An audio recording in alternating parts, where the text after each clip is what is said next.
Now, on historyradio.org, Professor Challenger, in The Disintegration Machine, by Arthur Conan Doyle. The reader is John Carrick.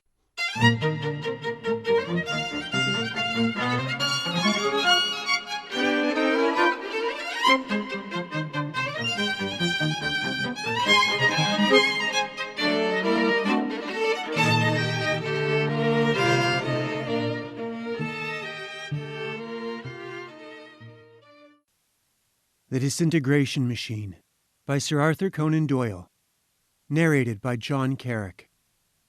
Professor Challenger was in the worst possible humor. As I stood at the door of his study, my hand upon the handle and my foot upon the mat, I heard a monologue which ran like this, the words booming and reverberating through the house. Yes, I say, it is the second wrong call. The second in one morning. Do you imagine that a man of science is to be distracted from essential work by the constant interference of some idiot at the end of a wire? I will not have it. Send this instant for the manager. Oh, you are the manager. Well, why don't you manage? Yes, you certainly managed to distract me from work the importance of which your mind is incapable of understanding. I want the superintendent. He is away, so I should imagine. I will carry you to the law courts if this occurs again. Crowing cocks have been adjudicated upon. I myself have obtained a judgment. If crowing cocks, why not jangling bells? The case is clear. A written apology. Very good. I will consider it. Good morning. It was at this point that I ventured to make my entrance. It was certainly an unfortunate moment. I confronted him as he turned from the telephone, a lion in its wrath. His huge black beard was bristling. His great chest was heaving with indignation, and his arrogant gray eyes swept me up and down as the backwash of his anger fell upon me. Infernal, idle, overpaid rascals, he boomed. I could hear them laughing while I was making my just complaint. There is a conspiracy to annoy me. And now, young Malone, you arrive to complete a disastrous morning. Are you here, may I ask, on your own account, or has your rag commissioned you to obtain an interview? As a friend, you are privileged. As a journalist, you are outside the pale. I was hunting in my pocket for McArdle's letter, when suddenly some new grievance came to his memory. His great hairy hands fumbled about among the papers upon his desk, and finally extracted a press cutting. You have been good enough to allude to me in one of your recent lucubrations, he said, shaking the paper at me. It was in the course of your somewhat fatuous remarks concerning the recent saurian remains discovered in the Solenhofen slates. You began a paragraph with the words, Professor G.E. Challenger, who is among our greatest living scientists. Well, sir, I asked. Why these individuous qualifications and limitations? Perhaps you can mention who these other predominant scientific men may be, to whom you impute equality, or possibly superiority to myself. It was badly worded. I should certainly have said our greatest living scientist, I admitted.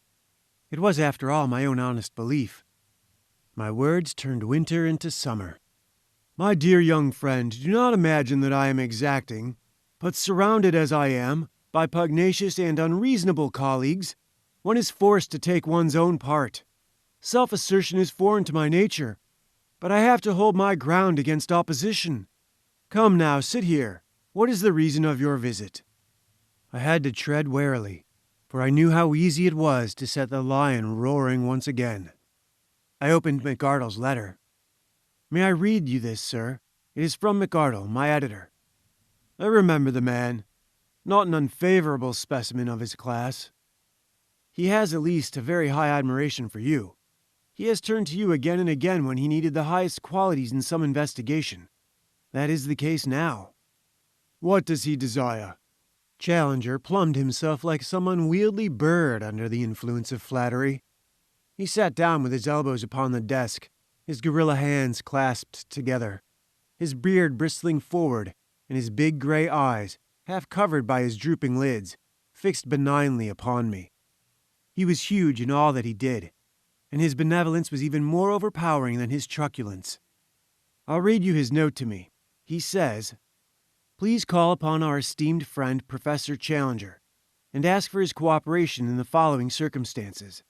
There is a Latvian gentleman named Theodore Nemor, living at Whitefriars Mansions, Hampstead, who claims to have invented a machine of a most extraordinary character, which is capable of disintegrating any object placed within its sphere of influence. Matter dissolves and returns to its molecular or atomic condition. By reversing the process, it can be reassembled. The claim seems to be an extravagant one, and yet there is solid evidence that there is some basis for it, and that the man has stumbled upon some remarkable discovery.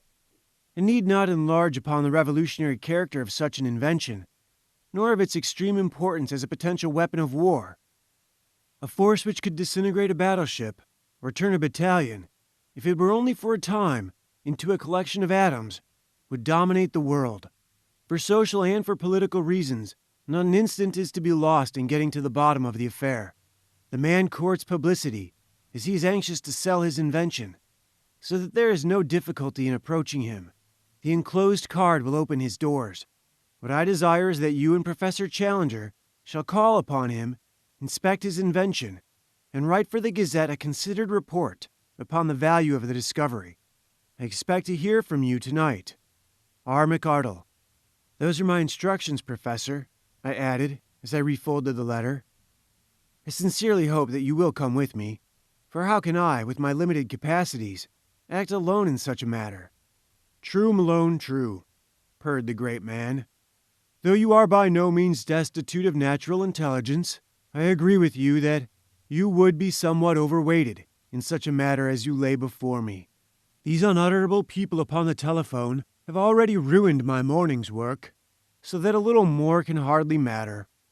I am engaged in answering that Italian buffoon, Mazzotti, whose views upon the larval development of the tropical termites have excited my derision and contempt. But I can leave the complete exposure of the impostor until evening. Meanwhile, I am at your service. And thus it came about on that October morning. I found myself in the deep-level tube, with the professor, speeding to the north of London, in what proved to be one of the most singular experiences of my remarkable life. I had, before leaving Enmore Gardens, ascertained by the much-abused telephone that our man was at home, and had warned him of our coming.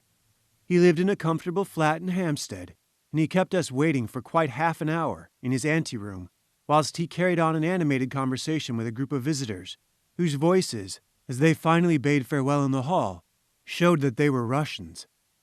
I caught a glimpse of them through the half-opened door, and had a passing impression of prosperous and intelligent men, with astrakhan collars to their coats, glistening top hats, and every appearance of that bourgeois well-being which the successful communist so readily assumes. The hall door closed behind them, and the next instant Theodore Nemor entered our apartment. I can see him now as he stood with the sunlight full upon him, rubbing his long, thin hands together, and surveying us with his broad smile and his cunning yellow eyes. He was a short, thick man, with some suggestion of deformity in his body, though it was difficult to say where that suggestion lay. One might say he was a hunchback, without the hump. His large, soft face was like an underdone dumpling, of the same color and moist consistency, while the pimples and blotches which adorned it stood out the more aggressively against the pallid background.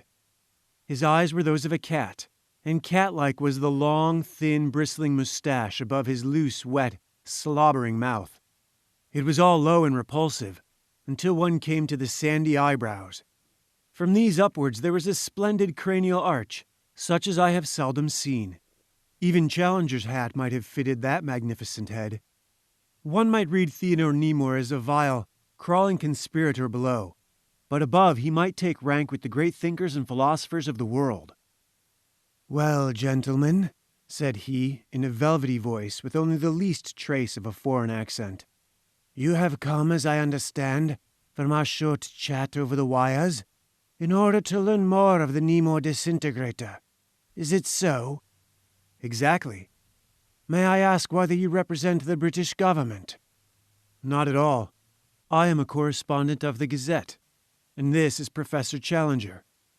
"An honored name. A European name." His yellow fangs gleamed in obsequious amiability. I was about to say that the British government has lost its chance. What else it has lost it may find out later. Possibly its empire as well. I was prepared to sell to the first government which gave me its price. And if it has now fallen into hands of which you may disapprove, you have only yourselves to blame. Then you have sold your secret? At my own price. You think the purchaser will have a monopoly? Undoubtedly he will. But others know the secret as well as you. No, sir. He touched his great forehead. This is the safe in which the secret is securely locked. A better safe than any of steel, and secured by something better than a Yale key. Some may know one side of the matter, others may know another. No one in the world knows the whole matter, save only I. And these gentlemen to whom you have sold it? No, sir. I am not so foolish as to hand over the knowledge until the price is paid. After that, it is I whom they buy, and they move this safe, he again tapped his brow, with all its contents, to whatever point they desire. My part of the bargain will then be done. Faithfully, ruthlessly done. After that, history will be made. He rubbed his hands together, and the fixed smile upon his face twisted itself into something like a snarl. "You will excuse me, sir," boomed Challenger, who had sat in silence up to now, but whose expressive face registered most complete disapproval of Theodore Nemore. "We should wish, before we discuss the matter, to convince ourselves that there is something to discuss. We have not forgotten a recent case where an Italian, who proposed to explode mines from a distance, proved upon investigation to be an arrant impostor. History may well repeat itself. You will understand, sir, that I have a reputation to sustain as a man of science, a reputation which you have been good enough to describe as European, though I have every reason to believe that it is not less conspicuous in America. Caution is a scientific attribute, and you must show us your proofs before we can seriously consider your claims." Nemore cast a particularly malignant glance from the yellow eyes at my companion, but the smile of affected geniality broadened his face. "You live up to your reputation, Professor. I had always heard you were the last man in the world who could be deceived. I am prepared to give you an actual demonstration, which cannot fail to convince you. But before we proceed to that, I must say a few words upon the general principle. You will realize that the experimental plant, which I have erected here in my laboratory, is a mere model. Though within its limits it acts most admirably. There would be no possible difficulty, for example, in disintegrating you and reassembling you. But it is not for such a purpose as that a great government is prepared to pay a price which runs into millions. My model is a mere scientific toy. It is only when the same force is invoked upon a large scale that enormous practical effects could be achieved." "May we see this model?" "You will not only see it, Professor Challenger, but you will have the most conclusive demonstration possible upon your own person, if you have the courage to submit to it." "If," the lion began to roar, "your if, sir, is in the highest degree offensive." Well, I had no intention to dispute your courage. I will only say that I will give you an opportunity to demonstrate it. But I would first say a few words upon the underlying laws which govern the matter. When certain crystals, salt for example, or sugar, are placed in water, they dissolve and disappear. You would not know that they have ever been there. Then by evaporation, or otherwise, you lessen the amount of water, and lo, there are your crystals again, visible once more, and the same as before.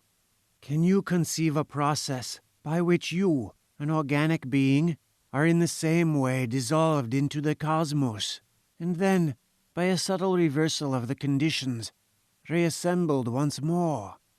"The analogy is a false one," cried Challenger. "Even if I make so monstrous an admission as that our molecules could be dispersed by some disrupting power, why should they reassemble in exactly the same order as before?" "The objection is an obvious one, and I can only answer that they do so reassemble down to the last atom of the structure. There is an invisible framework, and every brick flies into its true place. You may smile, Professor, but your incredulity and your smile may soon be replaced by quite another emotion." Challenger shrugged his shoulders. "I am quite ready to submit it to the test." "There is another case which I would impress upon you, gentlemen, and which may help you to grasp the idea. You have both heard in Oriental magic and in Western occultism of the phenomenon of the apport when some object is suddenly brought from a distance and appears in a new place. How can such a thing be done, save by the loosening of the molecules, their conveyance upon an etheric wave, and their reassembling, each exactly in its own place, drawn together by some irresistible law? That seems a fair analogy to that which is done by my machine." "You cannot explain one incredible thing by quoting another incredible thing," said Challenger. "I do not believe in your reports, Mr. Nemore, and I do not believe in your machine. My time is valuable, and if we are to have any sort of demonstration, I would beg you to proceed with it without further ceremony." "Then you will be pleased to follow me," said the inventor. He led us down the stair of the flat and across a small garden which lay behind. There was a considerable outhouse, which he unlocked, and we entered. Inside was a large whitewashed room, with innumerable copper wires hanging in festoons from the ceiling, and a huge magnet balanced upon a pedestal. In front of this was what looked like a prism of glass, 3 feet in length and about a foot in diameter. To the right of it was a chair, which rested upon a platform of zinc, and which had a burnished copper cap suspended above it. Both the cap and the chair had heavy wires attached to them, and at the side was a sort of ratchet, with numbered slots, and a handle covered with India rubber, which lay at present in the slot marked 0. "Nemo's disintegrator," said this strange man, waving his hand towards the machine. "This is the model which is destined to be famous, as altering the balance of power among the nations. Who holds this rules the world. Now, Professor Challenger, you have, if I may say so, treated me with some lack of courtesy and consideration in this matter. Will you dare to sit upon that chair, and to allow me to demonstrate, upon your own body, the capabilities of the new force?" Challenger had the courage of a lion, and anything in the nature of a defiance roused him in an instant to a frenzy. He rushed at the machine, but I seized his arm and held him back. "You shall not go," I said. "Your life is too valuable. It is monstrous. What possible guarantee of safety have you? The nearest approach to that apparatus which I have ever seen was the electrocution chair at Sing Sing." "My guarantee of safety," said Challenger, "is that you are a witness, and that this person would certainly be held for manslaughter, at the least, should anything befall me. That would be a poor consolation to the world of science, when you would leave work unfinished which none but you can do. Let me at least go first, and then, when the experience proves to be harmless, you can follow." Personal danger would never have moved Challenger, but the idea that his scientific work might remain unfinished hit him hard. He hesitated, and before he could make up his mind, I had dashed forward and jumped into the chair. I saw the inventor put his hand to the handle. I was aware of a click. Then for a moment there was a sensation of confusion and a mist before my eyes. When they cleared, the inventor, with his odious smile, was standing before me, and Challenger, with his apple-red cheeks drained of blood and color, was staring over his shoulder. "Well, get on with it," said I. "It is all over. You responded admirably," Nemore replied. "Step out, and Professor Challenger will now, no doubt, be ready to take his turn." I have never seen my old friend so utterly upset. His iron nerve had for a moment completely failed him. He grasped my arm with a shaking hand. "My God, Malone, it is true," said he. "You vanished. There is not a doubt of it. There was a mist for an instant, and then vacancy. How long was I away? 2 or 3 minutes. I confess, horrified. I could not imagine that you would return. Then he clicked this lever, if it is a lever, into a new slot, and there you were upon the chair, looking a little bewildered but otherwise the same as ever. I thanked God at the sight of you. He mopped his moist brow with his big red handkerchief. Now, sir, said the inventor, or perhaps your nerve has failed you. Challenger visibly braced himself. Then, pushing my protesting hand to one side, he seated himself upon the chair. The handle clicked into number 3. He was gone. I should have been horrified but for the perfect coolness of the operator. It is an interesting process, is it not? He remarked. When one considers the tremendous individuality of the professor, it is strange to think that he is, at present, a molecular cloud, suspended in some portion of this building. He is now, of course, entirely at my mercy. If I choose to leave him in suspension, there is nothing on earth to prevent me. I would very soon find means to prevent you. The smile once again became a snarl. You cannot imagine that such a thought ever entered my mind.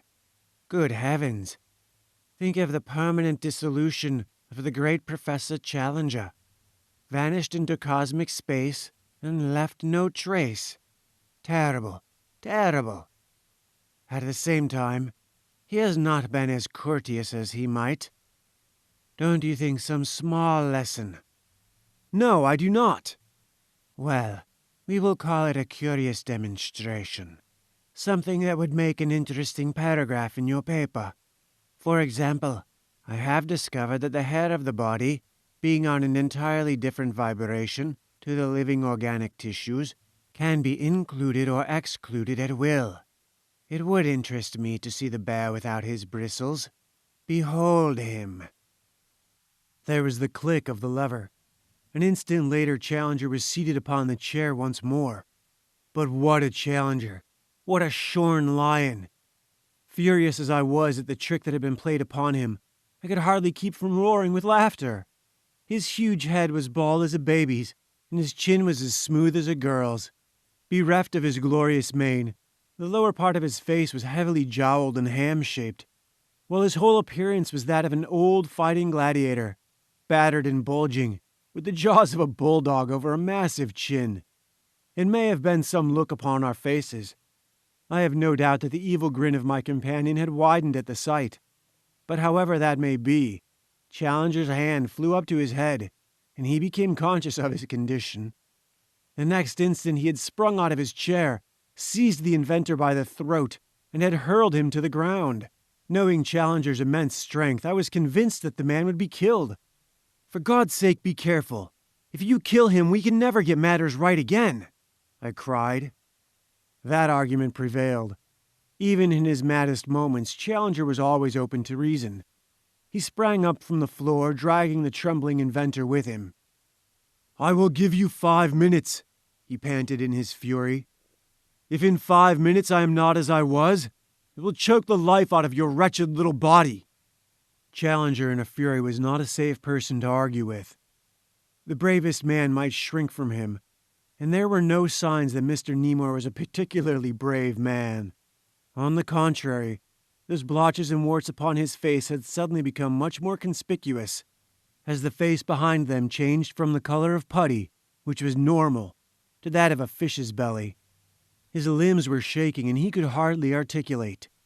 Really, Professor, he babbled, with his hand to his throat. This violence is quite unnecessary. Surely a harmless joke may pass among friends.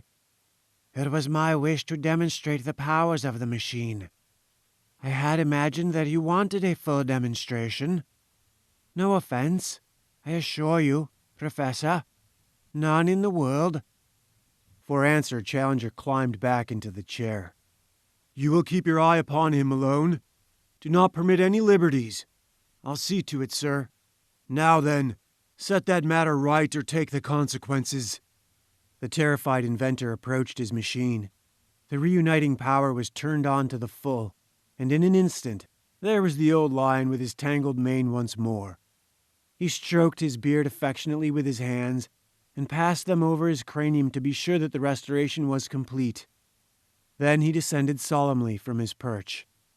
You have taken a liberty, sir, which might have had very serious consequences to yourself. However, I am content to accept your explanation that you only did it for purposes of demonstration. Now, may I ask you a few direct questions upon this remarkable power which you claim to have discovered? I am ready to answer anything, save what the source of the power is. That is my secret. And do you seriously inform us that no one in the world knows this except yourself? No one has the least inkling. No assistants? No, sir. I work alone. Dear me, that is most interesting.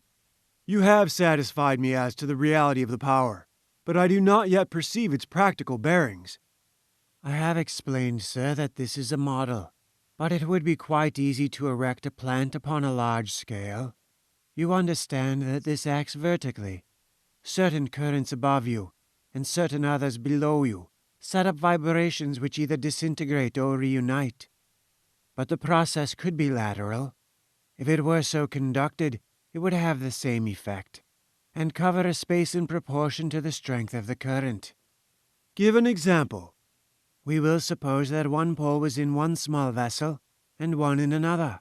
A battleship between them would simply vanish into molecules. So also with a column of troops. And you have sold this secret as a monopoly to a single European power? Yes, sir, I have. When the money is paid over, they shall have such power as no nation ever had yet. You don't even now see the full possibilities, if placed in capable hands, hands which did not fear to wield the weapon which they held. They are immeasurable. A gloating smile passed over the man's evil face. Conceive a quarter of London in which such machines have been erected. Imagine the effect of such a current upon the scale which could easily be adopted. Why, he burst into laughter, I could imagine the whole Thames Valley being swept clean, and not one man, woman, or child left of all these teeming millions. The words filled me with horror, and even more the air of exultation with which they were pronounced. They seemed, however, to produce quite a different effect upon my companion. To my surprise, he broke into a genial smile, and held out his hand to the inventor. "Well, Mr. Nemore, we have to congratulate you," said he. "There is no doubt that you have come upon a remarkable property of nature, which you have succeeded in harnessing for the use of man. That this should be destructive is no doubt very deplorable, but science knows no distinctions of the sort, but follows knowledge wherever it may lead. Apart from the principle involved, you have, I suppose, no objection to my examining the construction of the machine?" None in the least. The machine is merely the body. It is the soul of it, the animating principle, which you can never hope to capture. Exactly. But the mere mechanism seems to be a model of ingenuity. For some time he walked round it and fingered its several parts. Then he hoisted his unwieldy bulk into the insulated chair. "Would you like another excursion into the cosmos?" asked the inventor. "Later, perhaps later. But meanwhile there is, as no doubt you know, some leakage of electricity. I can distinctly feel a weak current passing through me." "Impossible. It is quite insulated." "But I assure you that I feel it." He levered himself down from his perch. The inventor hastened to take his place. "I can feel nothing." "Is there not a tingling down your spine?" "No, sir, I do not observe it." There was a sharp click, and the man had disappeared. I looked with amazement at Challenger. "Good heavens, did you touch the machine, Professor?" He smiled at me benignly with an air of mild surprise. "Dear me, I may have inadvertently touched the handle," said he. "One is very liable to have awkward incidents with a rough model of this kind. This lever should certainly be guarded. It is in number 3. That is the slot which causes disintegration. So I observed when you were operated upon. But I was so excited when he brought you back that I did not see which was the proper slot for the return. Did you notice it?" "I may have noticed it, young Malone, but I do not burden my mind with small details." There are many slots, and we do not know their purpose. We may make the matter worse if we experiment with the unknown. Perhaps it is better to leave matters as they are." "And you would?" "Exactly. It is better so. The interesting personality of Mr. Theodore Nemore has distributed itself throughout the cosmos. His machine is worthless, and a certain foreign government has been deprived of knowledge by which much harm might have been wrought. Not a bad morning's work, young Malone. Your rag will no doubt have an interesting column upon the inexplicable disappearance of a Latvian inventor, shortly after the visit of its own special correspondent. I have enjoyed the experience. These are the lighter moments, which come to brighten the dull routine of study. But life has its duties as well as its pleasures, and I now return to the Italian Mazzotti and his preposterous views upon the larval development of the tropical termites. Looking back, it seemed to me that a slight oleaginous mist was still hovering round the chair. "But surely," I urged. "The first duty of the law-abiding citizen is to prevent murder," said Professor Challenger. "I have done so. Enough, Malone, enough. The theme will not bear discussion. It has already disengaged my thoughts too long from matters of more importance."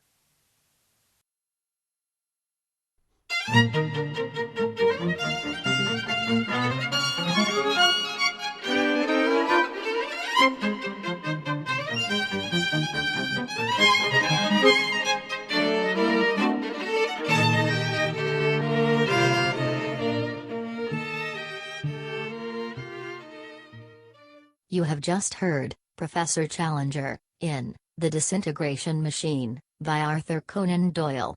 The reader was John Carrick. This is HistoryRadio.org, a non-profit radio stream promoting knowledge of literary classics and history.